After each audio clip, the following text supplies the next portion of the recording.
started today.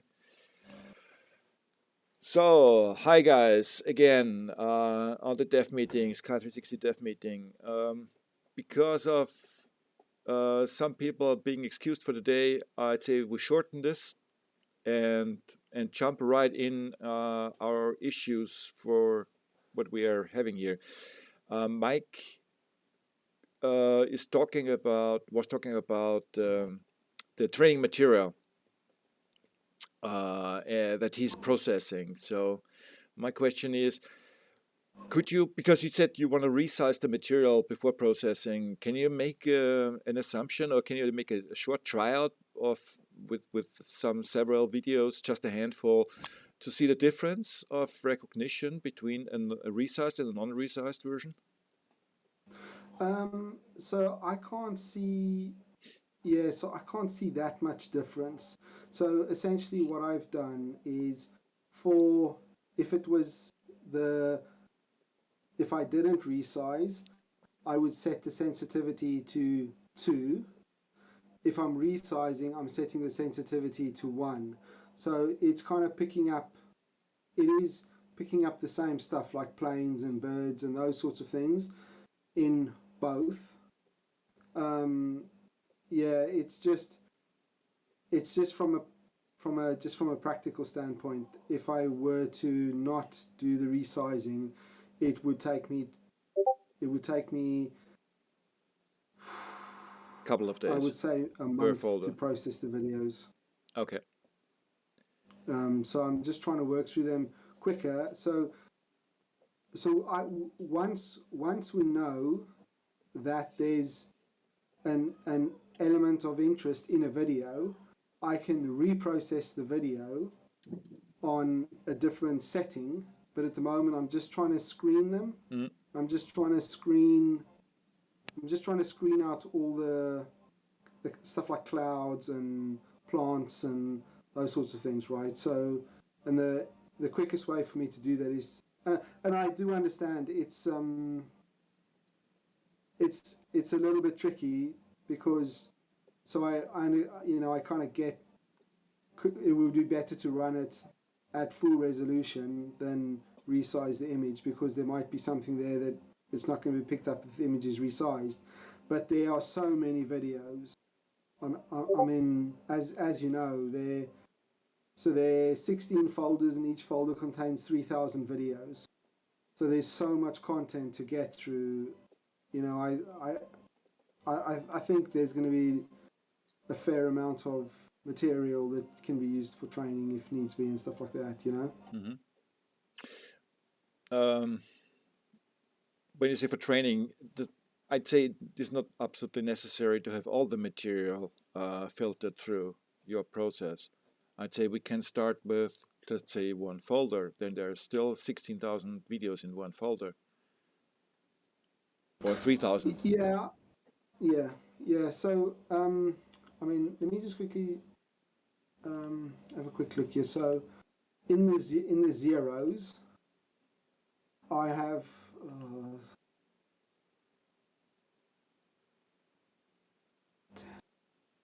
so I have probably in the vicinity of 50, about 50 segments. So of the 3,000, that's been condensed down to 50 segments that have got items of interest. Um, it's it's really easy to know which video the segments pertain to, so we can easily reprocess those videos. Does that make sense? So you say you have 3,000 videos in one folder, that with zero In, starting folder. in Yes, Yeah. So yes, 3,000 video, and you already processed them, and you came down to only 50 that have significant events. yes, Okay, so you're filtering from 3,000 down to 50. Is this true? yes, Oh, okay. yes. And you did this with the full resolution or the half resolution? This one was done with full resolution. This with full resolution. If you would do the But same so with half so resolution, you think you come to the same numbers? I'm processing I'm processing other folders at half resolution, so we'll see what that comes down to.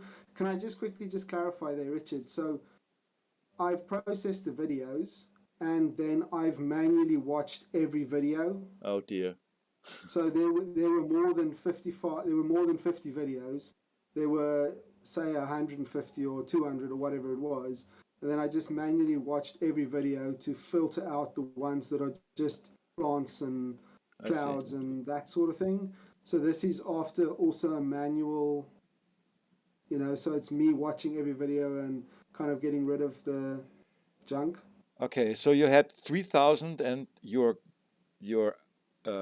tool brought it down to 200, and then you watched the 200 and sorted out 150 and remained 50. Yes. All right. Those are rough numbers. I can't give you an exact. Yeah. I think It's it's just to give about an idea. 200, but Yeah, got it. yeah. Wow, this is lots of work. Yeah, someone's got to do it though. So I've got the videos. I just crack on, and it's going to take me a couple of weeks. But once it's done, at least we'll have a list of videos that we've got planes and birds and whatnot on, and it doesn't mean we won't process them again if we can get the simple tracker to work better in future. This is just our initial pass through the videos. Absolutely. I mean, I also have to mention that I'm running this natively on my PC because I've got all the CUDA stuff working. And if I enable CUDA, I get 1/3 of the output. So if I run on CPU without tracking, I get about 30 to 40 frames a second. If I run it using CUDA, I get about 10. So, and I'm not for 1 minute going to say that that's a problem with CUDA. That's just a problem with my implementation. Yeah. So now that I can actually execute the code native on a PC that can run using CUDA, I can get some performance metrics. So there's quite a bit of additional work that needs doing on the implementation that uses the GPU, basically, is what I'm trying to say. Yeah, I get that. Mike, did you have contact with Lionel this week?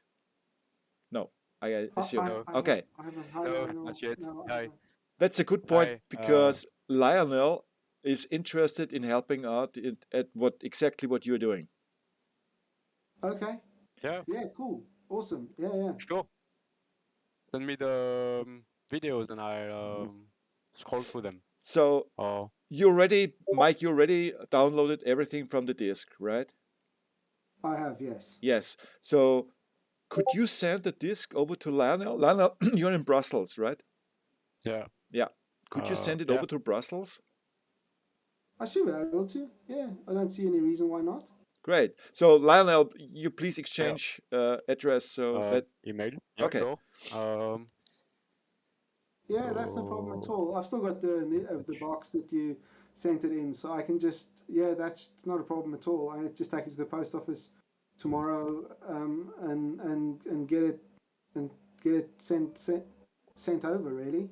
Perfect. Perfect. Okay. So Lionel, when you get the disk, just also make a copy somewhere on your drives or so. Okay. It's 1.2 teras. Thank you, Lionel. I have my 1.2 tera. Okay. Going to need buy a disk as well. But okay. So the idea is that you two work more or less in parallel. So that Mike is bringing you up front to where he is right now, so that you can follow with your setup, so that you can use his code, the simple tracker for now, so that you have the same base from working off. That'd be great. It'd be nice to have someone to actually bounce ideas off and kind of, that'd be quite cool. So I'm quite looking forward to that, Lionel. Thank you very much. I'm a complete beginner, so don't get your hopes up. Oh man, I only started working in Python like 3 months ago, and I read my first OpenCV book about 4 months ago. So honestly, don't sweat it. We both I'm Okay. very much a beginner as well, so don't worry. Okay, cool. Did you get my postal address? I direct message to you. Yes. I did, yes, Okay, yes. cool. Thank you. Okay. So the main goal, actually, Lionel, just to repeat what our goal is here, Yeah. Mike is working on a model that he calls, or Paul called, Simple Tracker, which Yeah. is to test all kind of functionalities and libraries that are out there, and which one for our material that the cameras are producing is best fitted our needs. We have the training material, which is recorded with SkyHub software, meaning there's a lot of, yeah, Mike told us already. So it's the old software. Yeah. Okay. So from Okay, cool. 3,000 videos, 50 had significant events, or interesting events.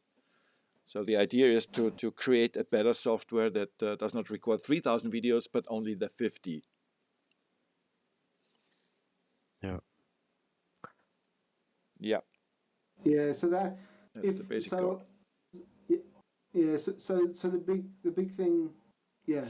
Sorry, sorry. I was gonna say if we can do masks, then we can narrow down, some of the other stuff as well. Really. Absolutely. Masking is essential for privacy-wise. There is Absolutely. so much things in your neighborhood. For example, I have a place close to me where there are 12 cranes and they're permanently moving. So I have to mask such things. It will Yeah. certainly help the process. And yeah, we're still having high hopes on the P-frame idea. So we have to find the right person at the right time to do this test, to reduce Yeah. the stream by Absolutely. itself by only using the P-frames, kind of. So it reduces the I think. aperture. Yeah, Yeah. I also think is, I mean, at the moment, is a lot of it. I think to people, it's just an idea, and hopefully that video that I put up actually shows that we can already track birds and things like that. You know what I mean? So it makes it a bit more real, and mm, as the software improves, you kind of would have thought it would also attract more interest as well. You know, um, and hopefully, talent and those sorts of things also, where people want to, people know a bit more about this stuff than, for example, myself. yeah, Um, absolutely. But we must not forget this. We were now working on the tracker for the Fisheye material, which is yes, a little bit of a difference to, let's say, high-res images, and where you have 80% of an object in your view. yes, So the fisheye is a very low actually signal to noise ratio.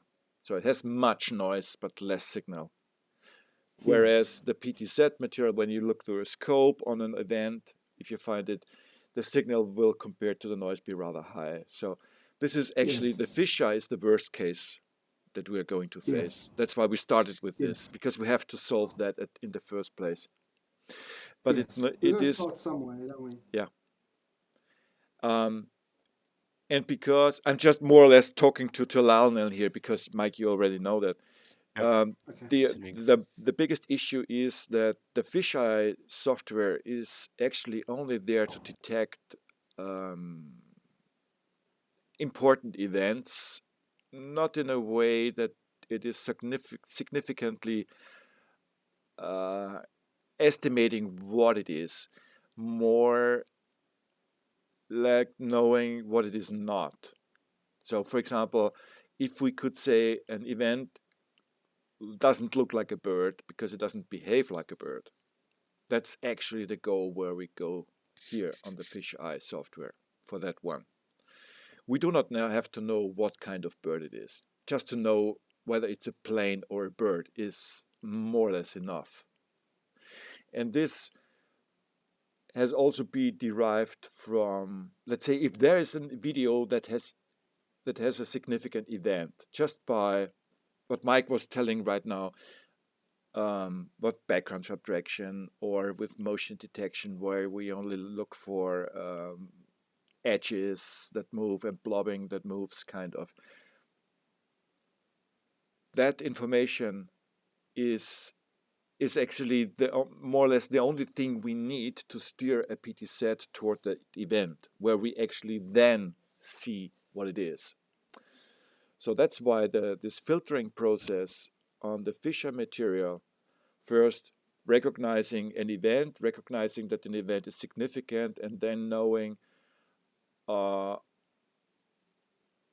if the event is significant in a way that we do not want to see a bird or a plane. I'm not interested in a bird and a plane and something else, but in the unknowns, these are the events that we steer the PT set towards.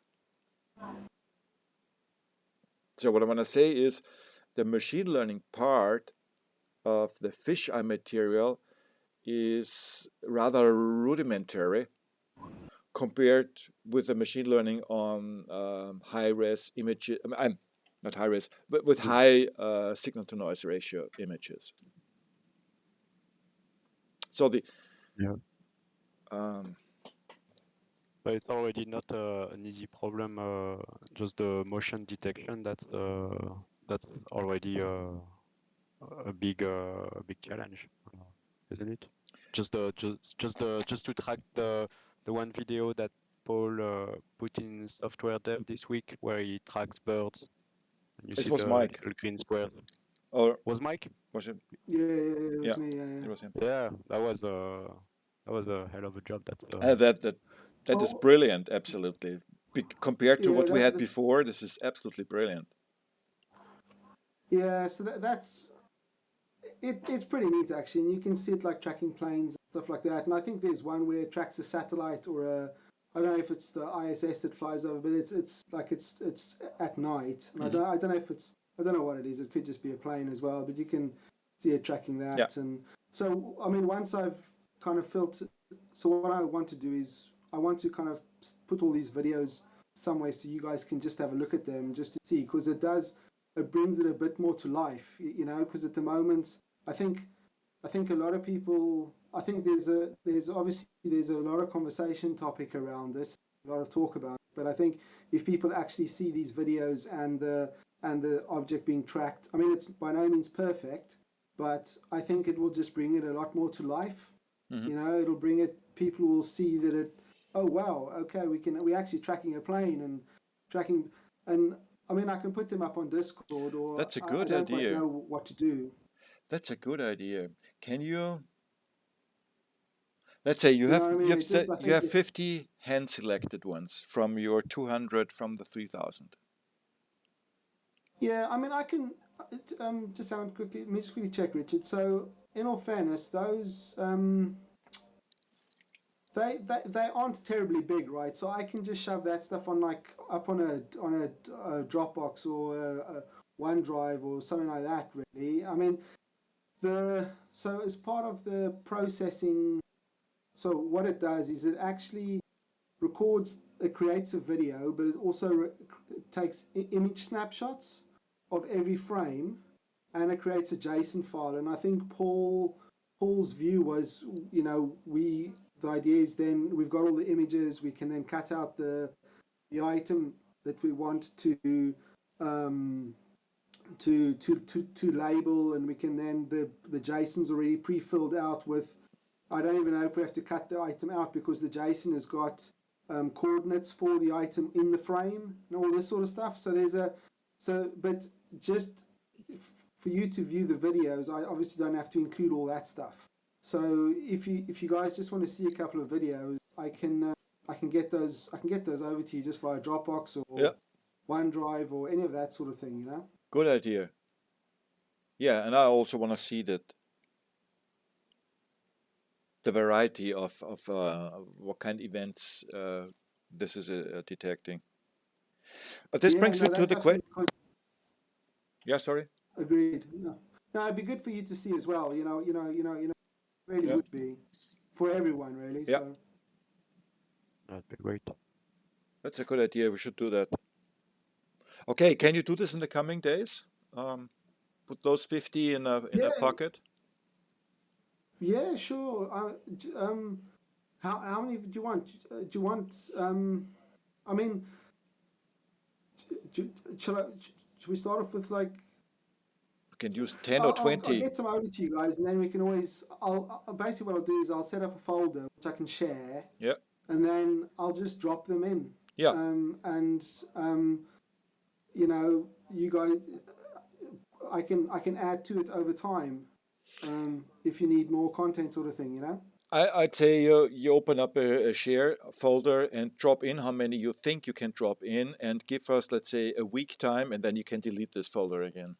It's just for a transaction. Yeah, it's entirely up to you. It's up to you. I mean, I've got Okay, a Dropbox subscription, so I've got a fair amount of space that I can, perfect.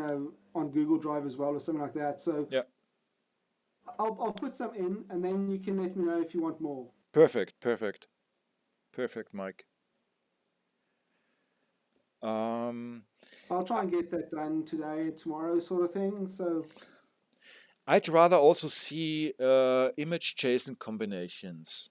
Can you make me a zip file with a certain set of frames and JSONs? yeah, so what I can do also is I can give you an example of.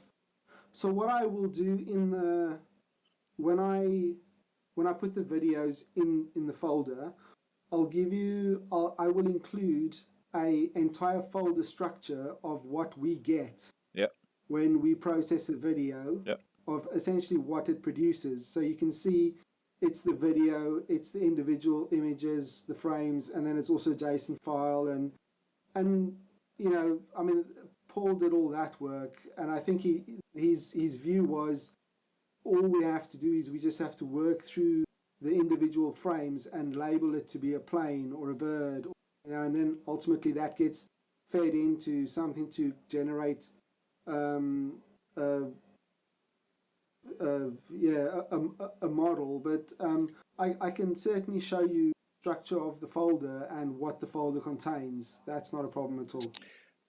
for me it's interesting because we can derive the geometry within these images. So, because the JSON contains vectors to bounding boxes, I assume. I think so. Yeah, Yeah, it's. Let me see if I could. I would share my screen, but I don't want to. yeah, go ahead. Maybe outside of the recording, I'll share my screen and just show you guys. Wait a sec, I have to stop. The only thing I'll Okay, say is you can see these two little branches in the yeah. top right. They're responsible for majority of the videos. Yeah, Okay, just let me know when you record, then I'll hit play. yeah, record. I record already. Okay. Yeah, so you can see, so there it's tracking a plane. Yeah, Um, but also the bush. yeah, and also the bush. But it is Yeah. nicely up to the edge. Can you replay again? I want to see when it picks it up. Okay. So not all of them are this good. Hmm. And essentially what we do, just for Lionel's benefit, is that we will, so the item that is the most CPU intensive is tracking an object, because there can be several of those. And so we only allow, currently we've got like a upper limit set to 10, so we only allow like 10 tracks at a time. And what we try and do is we try and, once we start tracking an item, it has to move a certain distance for it to become a valid item to track, almost. It then turns into a good target. Um, and if it stays stationary, it will then revert to a bad target and not be tracked anymore. And there's some code in the tracker object that kind of works with this. But the whole idea is just to try and utilize resources as possible. So yeah, so with this plane, this is actually a really good example. It starts becoming a really good trackable object. Not, it comes into frame, and then, the simple tracker is giving it a bit of time just to work out whether it's a trackable object. At that point in time, it's now decided it's a good trackable object, and now it's tracking it, and then it will track it until it can't track it anymore. Mm-hmm. But not all of them are this good. I must admit, that's a good example that I selected there. Can you replay and stop at the very beginning? Sure. The position of the Okay. plane at that moment tells me that about 2 seconds, let's say 50 frames passed by where the detection process was still evaluating whether it's a trackable object or not. Yeah, so I think that's a reasonable amount. I think it's a couple of frames for to decide. All that stuff is configurable, but that's just kind of what we've selected at the moment, and we had to kind of start somewhere, Yeah. So yeah. Yeah, exactly. So and the JSON file contains the coordinates for each frame of the event. Yes. Yes. So So line what by the line. JSON file will Yes. So what the JSON file will do is it will have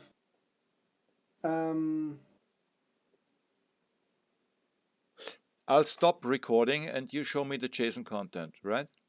Okay. Yeah. Recording started. Can you zoom in that somehow? That's a good question. I don't know if I can actually. Let me see. Okay, roughly Can I you see my? see the structure roughly, but you have to tell me each line because I can't read. I can only see the structure. Okay. Yeah. So what we have is we just have a essentially it's a list of frames, and the majority of the file contains where the bounding box is in the frame. Yeah. And then we have a list at the top that just identifies the frame. Oh, does it? Those tracks, the IDs are. Oh, so you can see there's a track label. So it's got a track ID, which links up with So it's the label at the top. 1 to 25 is the events, the Yeah, event so those ID. are essentially, yes. Yeah. So I guess in theory, what you do is you label that as a plane now, and then you can feed it into a machine learning algorithm that will pick out that bounding box in the frame, and essentially, record that as being a plane. Mm-hmm. Also identifying, labeling it automatically. That's the idea. Yeah. So that's essentially, yeah. So yes. But it also I think that was the idea behind it. Yeah, so but it also gives me the structure of the vectors of the bounding boxes. Does it also say I can't read the numbers exactly. So it gives the vector to the coordinate in pixels, I assume? Yes, yes. I'm sorry, I can't zoom in, but No problem. Just tell me. What are the 4 coordinates? So what's the 800, 1800, yes, that's just 22, and 22? Y. X, Y, and then that's the box size, 22 by 22. Yeah. Yes. Yes. Okay. Okay. And the reference 0 is left top or left bottom? I think it's left top. Left in top. OpenCV, it's usually left top. Yeah. I can double check all this stuff. I mean, this is not something that I've really worked too much with in all fairness, and I think it's also still work in progress, like with everything. It's just an example of what's currently there. Yeah. Oh, that's cool. So for every video, for every interesting video, there's such a JSON file. Yes. With the vector. Yeah. in it. Yes, and with the individual frames as well. So and those Yeah. yes. Yes. So the Wow. next step for me is, That's big. or Christian, is to convert those pixel reference vectors to uh, so, So it's like a time series. Mm. yeah, it is a time series. It's from frame to frame where this bounding box is placed Yeah. around that event. So what I want to do is to make an algorithm to convert this to elevation and azimuth angles, because we need those angles for the PT set to be steered to. The PT set does not take the x and y coordinate, but only gets the angles. And Okay. how do you know Okay. how can you deduce the elevation? Now, yeah, it's a fisheye camera, and we know where the center is. Ah, Normally, we know where the center is. yeah, okay. So Yeah, okay. when you know where the center is So, and where the edge is, and you say the edge is, if you know if the edge is 180 degrees or 160 degrees, depends on the optic, then you can say the referencing the x, y coordinates of the pixels into angles. so the PTZ, it would have to slew Yeah. at the first interesting frame and then follow up. This is still part of discussion. I That's think we need a kind of identification before, because we need a kind of prioritization. So, for example, what Mike showed us is we have a plane, but there's also a bird. Maybe there's a drone as well, or five birds. So we have right now up to 10 events at the same time. The question is, which event is the interesting event? A bird? Sorry. Not so. Mike? No, I was just going to say I've just shared the processing of videos just in case you guys were interested to see what that looks like. yeah, sure. Um, That'd be great. so if you just see what's on my stream at the moment, you'll see it's just running through Yeah. frames and whether it's trackable and alive and so forth and so on. Yeah, so we just have so that's the start of a new video essentially. That's another video that's coming into play now. There's another one. So yeah, So when it's alive, it's drawing boxes. sorry. When it's alive, it's drawing boxes on the When it's image. trackable. So yeah, so when it's But alive, trackable it is just one. means there Ah, is okay. something currently being Okay. tracked and evaluated. But then when it switches to trackable, that means it's actually being tracked with a green, because it's like we have so now it's tracking something, and yeah, it's just dumped a whole bunch of stuff. But yeah, so that's the output that's currently I've been watching for like the last 3 or 4 days. So that's just what it looks like. But someone's got to do it, you know. It has Yeah. to be done. So. Yeah. Very cool. Yeah, I just thought I'd show you guys really. So I'll stop sharing now. Okay. Yeah. Yeah. Stop Neat. sharing. Is that okay? That's up. Good like that.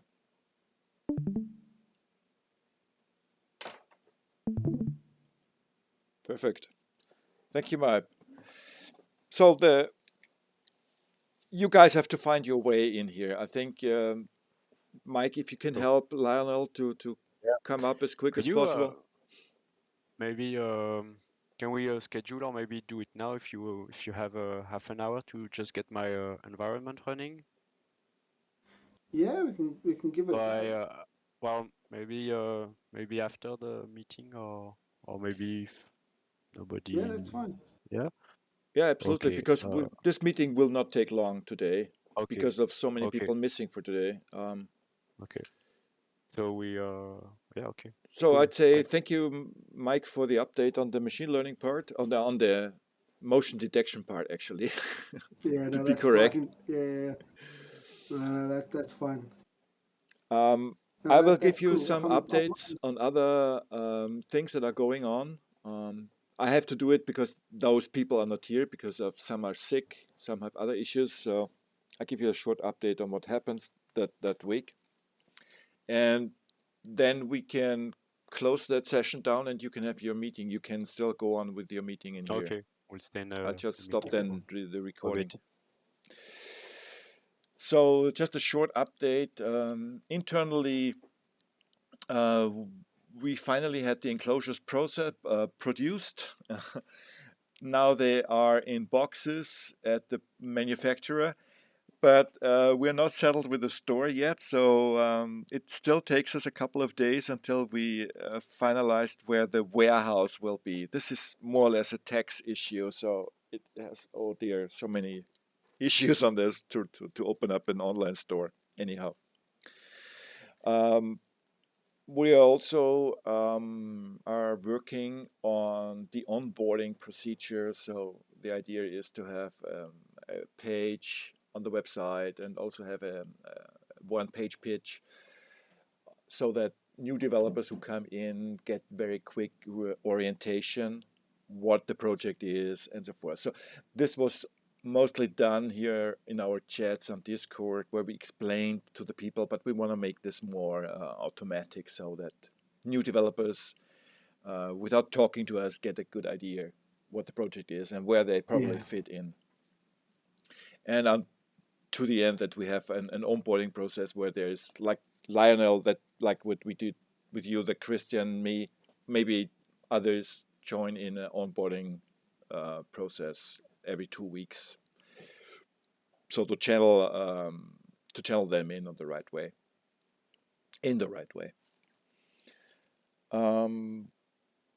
We were also working, other teams are working. For example, the climate control team was working very busily this week. Bojan is testing hardware equipment, electronics, and the goal is to have a climate control. Basically, if you do not know what we mean with the climate control, it's if the enclosure has all these sensors in, especially optical sensors in, we have to keep the climate inside the enclosure on a steady temperature and humidity, and on a very slowly but regularly exchanging way, so that the air that is pumped through is always adjusted to the needs. Let's say on 20 degrees and below 50% humidity, for example. And so we have to control a couple of Peltier elements and fans, and this stuff is covered by Bojan, and he's experimenting now with certain boards and drivers to do so. Yeah. Yeah, we are also working on the shape of the climate control device because it should sit underneath the enclosure. Because the enclosure has two openings, so the air is pumped through, and when it goes through this climate control device that is, let's say, 8 centimeters in height, and it's a little L-shaped thing that you plug underneath. It incorporates some Peltier elements with heat sinks and some fans, and the electronics should then automatically, running 24/7, control the interior climate. That's why climate control. So that's one thing. Christian was busy this week with optics and sensors, combining those and trying to get the best out of, so that we can finally have a substitute for the old Skycam. Because the Dahua cams, the security cams, we do not want to use anymore in the future because they do really lack resolution. Not sensor resolution, but optical resolution. We need bigger aperture because our benchmark capturing and tracking the ISS needs bigger optics. So that's on this part. Yeah, I'd say this is mostly what happened this week. Bojan, anything to add on? Nothing. Okay. Nothing. Working on redoing the motherboard for The PT set. For PT set, this week probably I will set up the receive another board for slip ring and test. This is very important. You know, we don't need distortion Yeah. in a video Yeah. at all. So we'll see how this works. Yeah. This is So first design. So for you guys, maybe you're not familiar with the PT set. The PT set is our telescope that is sitting on a pan tilt head, and because you can't buy this from the shelf, so we decided a year ago. Bojan, can you imagine yeah, to create to develop this by ourselves, because we knew most of the parts, let's say 80% of the parts, you can buy from the shelf. You just have to tinker it together. So that's what we do. We come up with an idea how it looks, we test it, we develop it, and then when it's done, the design is set. We know which components we need, so that either people can buy those components from the shelf, from online shops, wherever, and build it up with our manual, with our 1, 2, 3, do this, do that. Manual build it by themselves, or others can jump in and create those devices. So at the end, the PT set consists of some components that are rather tricky. For example, it is a 360 endless panning turret.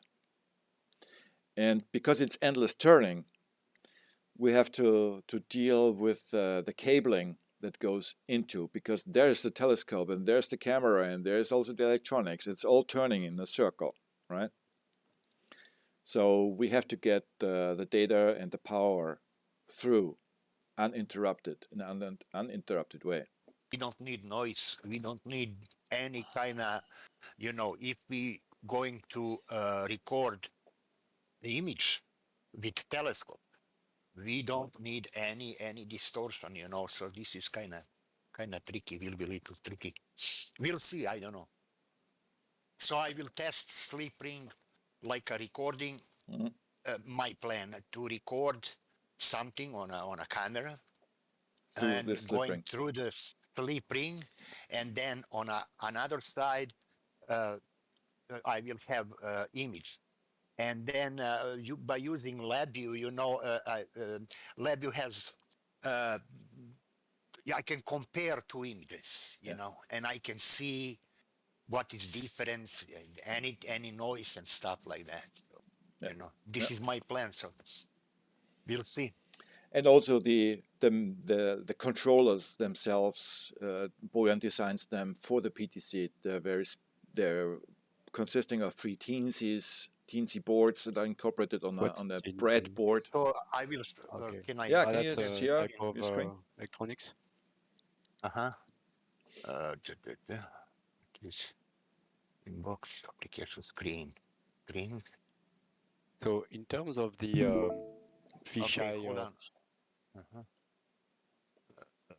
I need to switch to 360. so in the fisheye, the ISS is 4 pixels. It's 2 by 2 pixels. 4x4. 4 by 4, okay. Yeah. And in the PTZ image, how big is the ISS? We use a zoom factor of 40 times. So it will be 160 by 160 pixels. And the complete image would be how big? Depends. I think, depends on the sensor we're using. We're not settled with that, but at least a 5 megapixel sensor, maybe a 12 megapixel sensor. Oh, okay. So it's still there's margin for errors in the directions. Yeah. Definitely. Yeah. Okay. Did I share screen? Yes, No? we see your Yeah. screen. Yeah, we can see it. Okay. So this is a 310C board. This is actually power supply. And then this is the board. I need to add 3 more stepper drivers. And this is actually an assembly. Sorry, a little slow. Come on. Yeah, loaded. Yeah, loading. Uh-huh. Okay, this is 3-teensy board, and The right this is ones. power supply. This is power supply for Jetson. Uh, So we have 12 volts from the power supply from the bottom, from the enclosure, and this is kind of a little hard to find. It was a little for me hard to find good no noise 5 volts power supply. So this will be supply all the Jetson and the 3-teensy boards and stuff like that. And hopefully tonight I will finish whole board. So okay. we'll see how this The Teensy board that just drive just drive the servos. Yes. Yes, and this board and this board drive the servos. This board drive servos also has communication with Jetson. Jetson. Mhm. And so why we can use Jetson for control the boards, but Christian was aware then can be uh, slow down performance, video performance on a Jetson. So Jetson just for video processing, and there's this board for one servo. These boards, each board controlling one servo, so we can have fast speed, and then this board is also doing communication and read the encoders. Mm-hmm. Encoders. So I have yesterday. I have problem to find 3D models for The drivers.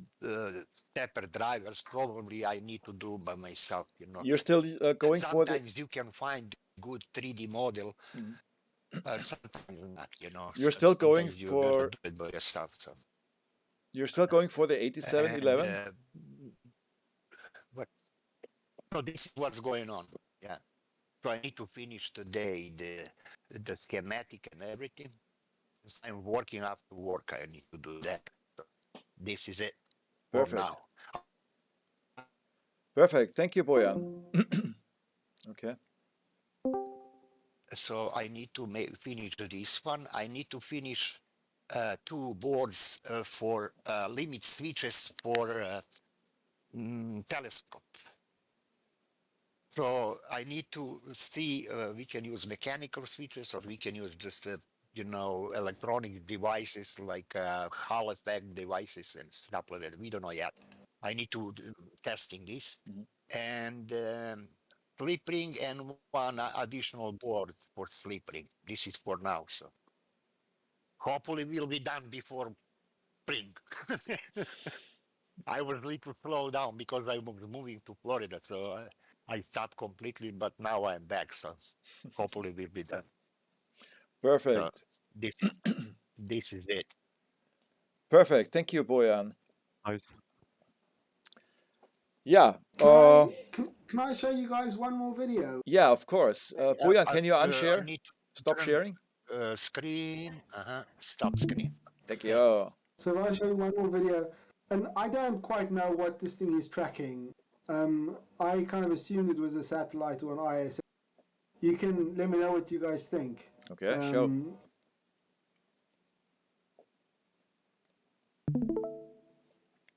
Let me know when you can see, and then I'll play. It's very tiny, by the way. So Okay, I see.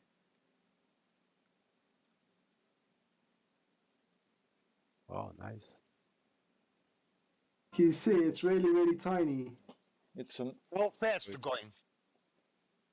It goes quite quick, yeah. Can you unfortunately, replay yeah. again? I want to see how far it flies in this time. I don't. I think these fast for a frames satellite.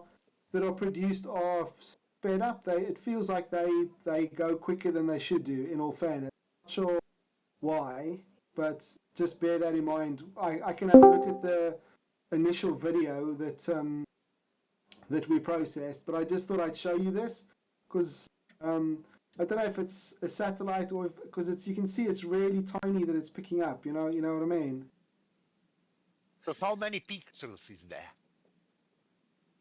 I don't know. I don't know off the Two top of by my two, head. something like this. Yeah. So if I look at the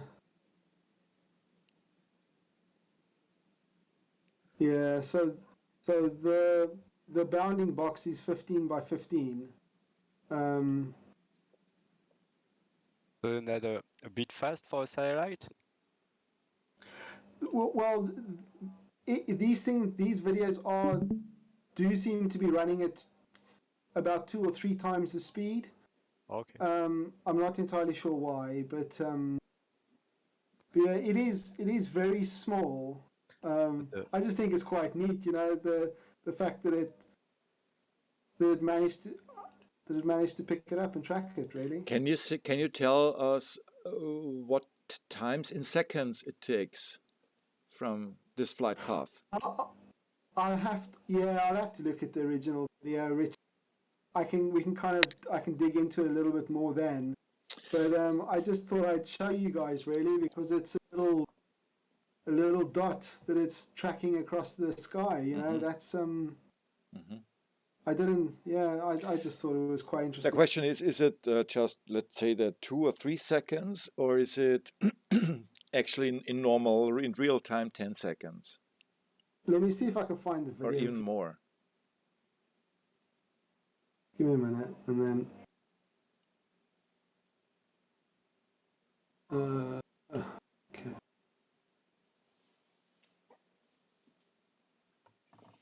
But you can see very Give me 2 easily where minutes. the problem sits, because the background is moving and very noisy. So what Mike is doing here is kind of magic.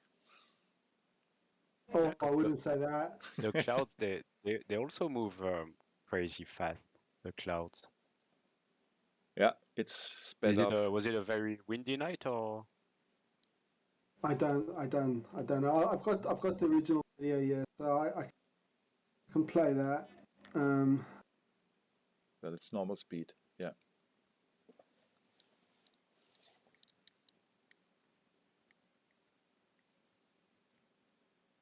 So that's the moon Yes. and then some stars and. So the whole Yeah, video I'm not is, entirely sure when in the video this thing makes an appearance, yeah, but I'll see it. but you get a feeling for the speed of the clouds. And this video dig in is a little bit, don't you? 6 minutes long. I cannot read it. How long is this video? I don't think so. No, I think that's timestamp. I think I, it says like 26 minutes of hours sort of thing. So I don't quite. There are a couple of these videos that just seem to be you don't seem to have control from the beginning to the end and kind of move the slide bar because they just pin at the end.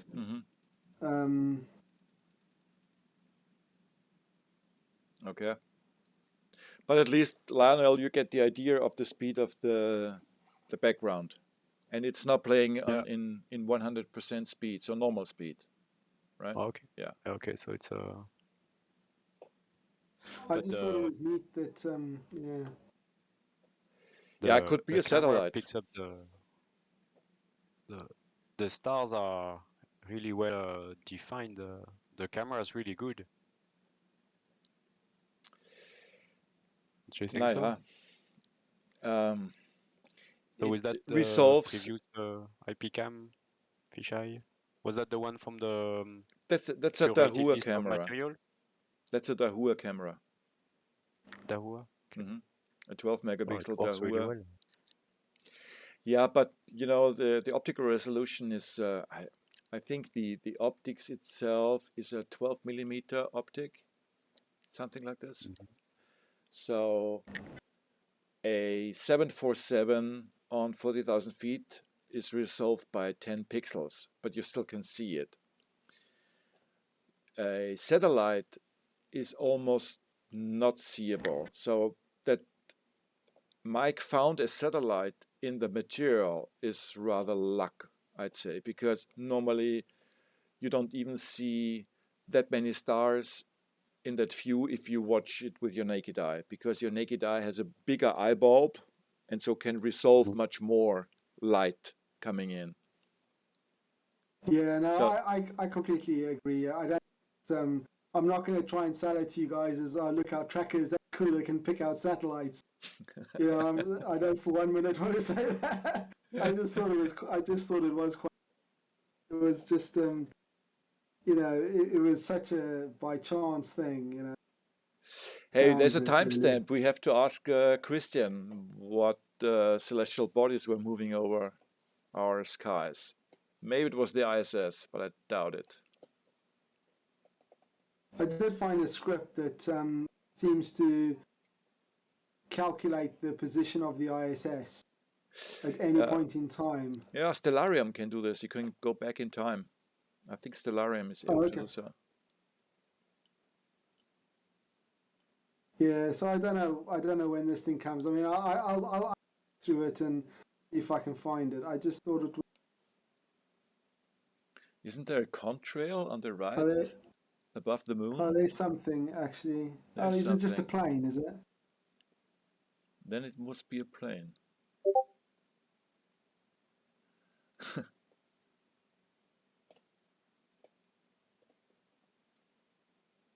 Yeah, we can't see it with the Yeah, naked eye. I mean, this is also not the 100% resolution what we see on our I screens. see something moving. Yeah, there it is. yeah.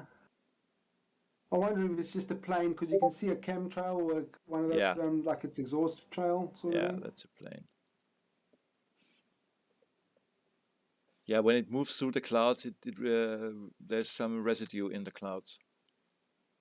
Yeah. Okay, so it's not anything. No, that's cool. I was. Yeah. Okay. To be fair, that does kind of tie in with the other videos that I looked at. That seems to be the airplane trajectory is that line. So yeah, it probably it is. I'm pretty sure it would be then. Okay, yeah, not as interesting as I thought. Yeah, that it's definitely not interesting because of the content, but it's interesting for the detection. What's possible Yeah, Yeah. with detection yet? But you see, this camera has a very small optics, so you wouldn't be able to track satellites with this. That's why no, we fair said we enough. need a new all sky cam with bigger optics to be able to track the ISS or other satellites. So No, that's fair enough. So, and there's Yannick. Yannick, hello. Yeah, hi all. Hi. I I thought I'd join Hi guys. and just curious what's going on. Hey, Yannick, you were saying today that you are a meteorologist. Did I get this correct? Yes, I'm a climatologist A to climatologist. be more Okay. exact. So yeah, and I read on your website, on the Skies 360 website, that you're also interested in weather data. So I thought Yeah. maybe I can contribute there because that's actually my profession. All right. Yeah. Yeah. So We still have I to just find. started today. Yeah, I get it. We still have to find, because there's so much data we have to incorporate. Let's say flight aware data and lightning data, meteorologic data, uh, meteor data. So meteorologic data is certainly interesting because we can, let's say, when we get our final user interface, where you see videos like Mike showed, and you see overlays with events that happen, things that move over the sky. We also need additional information like what's the local temperature, what's the wind speed, what's the regional weather situation.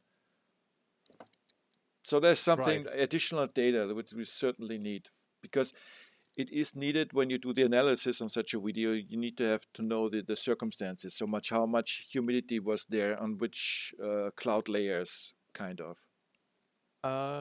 Yeah, that's exactly what I'm currently working on. So, for example, we could pull the data from the next weather station that is closest to the camera. So that's something I can work on, and I almost have it already as a Python script. So I Okay. just started today, but I mean, depending on the location, of course, I just pulled all the stations from the National Weather Service, for example, and then what we can do is calculating the distance to the next weather station from the camera, and then just pull the data from that station, for example.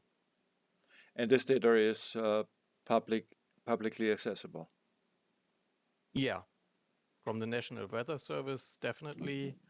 And when it's coming to Europe, I have to check. So, of course, you can get data from the German Weather Service, but I'm not so experienced with other weather services, so I have to check that. But yeah, that's something I can work on because that's what I do every day, right? So your goal is to have a tool where you say on the globe, I just pinpoint a geocoordinate, and you can say what's the nearest weather station, and with data that is accessible, right? Right, for example. Yeah. Okay. Can you really say this for the whole planet or more for the Western world? I mean, is there data in Africa, for example? Is there something accessible in China and Russia? I have never done that kind of work, so I have to check. But I can check, of course, and see what I find. I know how to do it for the US, for example. I know how to do it for Germany, but because these are places I have worked, Mm-hmm. I don't know for other places like China or something like that. Yeah. Can you give us, I mean, not now, but maybe when you work through this, can you give us an idea where, or let's say, how much you can cover from this planet? Let's say there's accessible data on weather situations in the history, and we can cover this, let's say, for North America, Europe, but we cannot cover it for South America, Africa, kind of. Can you give us such an idea? Not now, but let's say when you're done with your survey. Yeah, of course. Yeah, I can work on a little Okay, document, and yeah, definitely. super. Yeah. Yeah, and then we have to talk about integration so that there's an interface where we can retrieve this data automatically, kind of. So Right. the idea So is anytime when there is an event detected, what Mike showed us right now, all other sensors and additional external data shall be acquired at that moment. So that when event starts, we have a good picture of, well, that sensor's locally seeing, and that's the external data for that particular event, so that it is one package that can be analyzed. That's the idea. right. And then yeah, with the observational time, for example, I can pull data from different time periods, so and give it back via a Python script. So that would be no problem. Perfect. Perfect. Yeah. Okay. I have to bring you in contact with Christian. He's not here today. He's excused because he's also working on the master control program, which actually is exactly that part of software that tries to retrieve external data. So your snippets have to be put in there somehow. Yeah. So yeah, currently I'm just working on a bunch of Python functions, let's say. And so Christian could just use whatever Python function he wants, and I write a description about it in the comments. So he basically just needs to read the comments and knows what's going on. Basically, I think that would be. Actually, today I learned two things, Yannick. Okay. You are a climatologist and you're a Yes. programmer and you code in Python. You Yes. never told us before. Yeah, I think Bad I guy. did. I think I did in the general chat. Did I you? think I wrote it there. Okay. Yeah. Oh, But sorry. that's Somehow it missed my screen. no problem. But that's why I think it would be good to have this volunteer form, so everyone can just say what he's good at, what the skills are, the skill set, and then you can decide where this person can work on maybe. Yeah, absolutely. This week we were already working on this, so I hope Okay, it's very, very soon coming. So nice. I'm just making notes for Christian. So yeah, are you available the coming weeks, the coming days? Yes, yes, Okay. I am. So I talked to Christian, and maybe he can contact you and no, I do Yeah, it the of simple course. way. I contact Christian and I contact you to make a time when we meet and to work this through. Perfect. Yeah, okay, perfect. Yeah, Great. best So on the weekends, of course. yeah, most on the weekends. Yeah. All right. Perfect. Yeah. So guys, I'd say we close it for today. We had a little update where we stand, every one of us. But because some people are sick and some are excused for today, I'd say we sum it up. Anyone else to contribute anything? Okay, so I stop. Yeah, excuse me, Yannick. Yeah, maybe a quick question about Oh, Lionel. the Kraken SDR. So did you do you have one? No, not me personally. I'm not in the SDR. There is a member. I don't call his name here now officially. Most people know him already. He got the Kraken SDR and Okay, he's now working on it. okay. Because yeah, I know about it. It looks like the way to go, I think. Absolutely. But it's I think it's amazing when you look at a radar dish on an airport. See, it's 10-meter wide and like really specialized, and that they can read the return from that radar dish using just 5 tiny antennas. That's well, I'm Yeah, amazed that the radar that dish, it works. a dish is mostly turned. So this is active radar for Yeah, airports. the dish, but the airport, they also read Yeah. from something. So they read the returns. They don't read the returns from the dish. They read the returns from something else.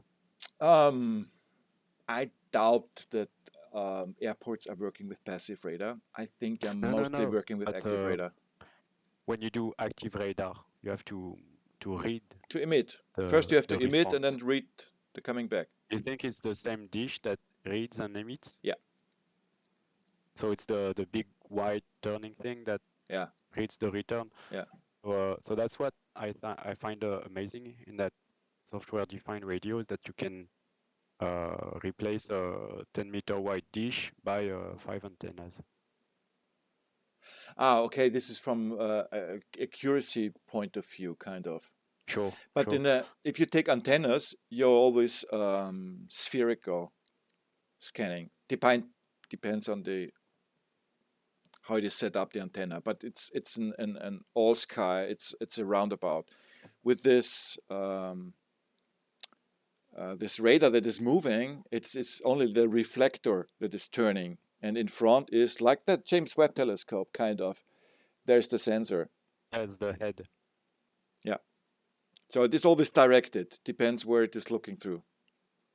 But a normal But when antenna with the you passive radars are surrounding, sensing to any direction, getting signals from any direction. I want to say they're not directed. But yeah, I find it amazing that it's sensitive enough because if you have a satellite dish for your TV, if it's half a degree off Yeah. the satellite, then it doesn't work. You don't have the digital signal. I don't know. I don't know about the frequencies or anything, but I just see that you need a big dish perfectly aimed at a satellite to read something. Mm. So I find it amazing that using five antennas, they can read EM waves. The good thing is if you take these 5 antennas, you have, depending on Yeah. the distance they are placed in on the surface. So from getting two different, and that's the interesting part in the Kraken, because it's real time. All are on the same on the same frequency, acting on the same frequency, also reading frequency, sampling frequency. Meaning, if you have one antenna reading one input stream, let's say, and you get the same on the other one, and you get them on the same sampling rate in the same frequency, then you can compare those two, and if there are differences, you can triangulate those differences. So that's case to set up several antennas could be more accurate than having just one looking into one direction, and even if it's a pointed one like a satellite dish. Yes, depends. Just the accuracy increases with the distance of the antennas. But the idea is to take the Kraken and to put the antennas. It's the idea. It's still that Bob is still working on it. But the idea is that you can mount all those antennas on your enclosure. Whether this distance, and is only 70 centimeters, is good enough on triangulation accuracy. That has still to be found out. And I have a question about, yeah, okay. I have a question. Let me show you on the screen. So on YouTube, can you see my YouTube here? I'm still loading here. Yeah.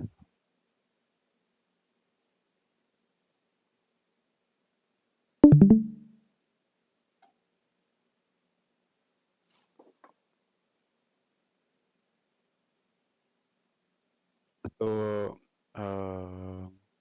so this frame here on the right side of the video. So is that the radar return? Sorry, I don't have a video. Do you guys see I have a something? video. It's loading. Loading.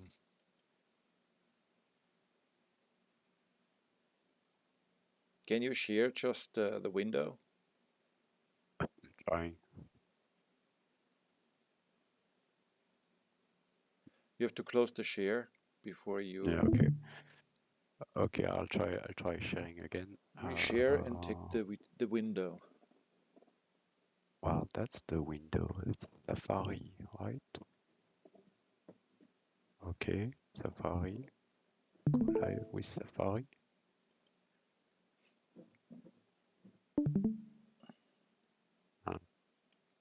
Still loading. Still loading. Mm-hmm. Well, I just send the link in the chat. Is there a meeting chat? Yeah, No, put it there's into no passive radar. There's a put the link there in passive radar channel. Okay. Okay. Right. Yeah. We need to switch on a pacing. Huh? No, you can stay here in this. You just go to Okay. passive radar channel. Okay, I put it in the radar channel. So you Yeah. have the UAP tracker. So is it a user from here? UAP tracker? That's Paul. That's Paul from France, right? Right. So on the right-hand side of the interface, so above the map. Yeah. Is that the? That's his setup. I'm not sure what kind of equipment he's using. What's the graphic that we can look at here? Yeah, you mean on the very right, the blue, yellow, Yeah, reddish. the blue, Yeah, the rainfall. what he calls signature. Yeah, it's a kind of a rainfall. It's a three-dimensional rainfall coming from the left, moving over to the right top. So you see also the history, let's say the last 10 or 20 seconds, and from right to left is the frequency, and the vertical is, I think, something like Intensity. intensity, right? Exactly. But in frequency of what? Is it Of a signal. something on? But that's a signal from the image or from the Kraken? No, it's certainly something on the radio. So I have no idea exactly about his setup, but he has kind of an SDR running, and he uses at least one antenna, maybe two. I don't know. Okay, so it's maybe another type of Kraken SDR. Maybe It's it's another really SDR. It's not it's another the SDR. Okay. Kraken as a device. It's another SDR he's using. Yeah. Okay. But you have to ask him. You have to ask him. Okay, I'll ask him. Okay, Paul then. Paul. Yeah. Okay, cool. I'll ask him. Because that's So can you close your share? trying. I don't know how. Can't go back to the meeting. On top, there's mostly a red button that says stop sharing. No. Maybe here. Okay. Yeah. I'd say thank you guys for showing up today. I'm gonna finish this recording now.